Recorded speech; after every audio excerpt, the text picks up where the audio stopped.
नमस्ते, मेरा नाम डॉक्टर नेहा राजपूत है और इस साल के यूपीएससी सीएसई 2023 के एग्जाम में मेरा ऑल इंडिया रैंक 51 आया है।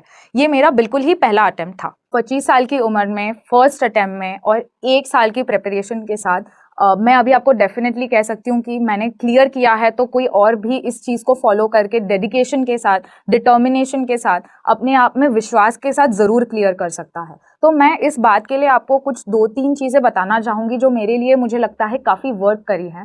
पहला होता है टाइम मैनेजमेंट एंड प्रायोरिटाइजिंग।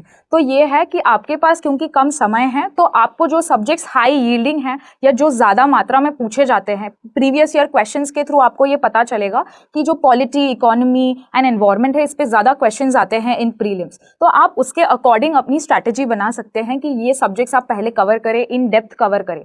ये होगी आपकी प्रायोरिटाइजिंग एंड टाइम मैनेजमेंट। दूसरी चीज होती है प्रैक्टिस फॉर मेंस, बिकॉज हम कई बार टेस्ट देते हैं बट हम प्रीवियस ईयर क्वेश्चंस नहीं देख पाते हैं। प्रीवियस ईयर क्वेश्चंस जो है, आपको एक अंदाजा आ जाता है कि यूपीएससी किस प्रकार के क्वेश्चंस पूछता है और आपको पेपर यूपीएससी का ही देना है। तो कोशिश करिएगा कि आप यूपीएससी के प्रीवियस ईयर क्वेश्चंस को एनालाइज करें, उनका डिमांड को समझे और इसी को प्रैक्टिस करें अपने पेपर के साथ, अपने लिखने के साथ। इंटरव्यू प्रिपरेशन के बारे में आई थिंक सबसे ज्यादा इंपॉर्टेंट होता है कॉन्फिडेंस, और कॉन्फिडेंस आता है फ्रॉम नॉलेज।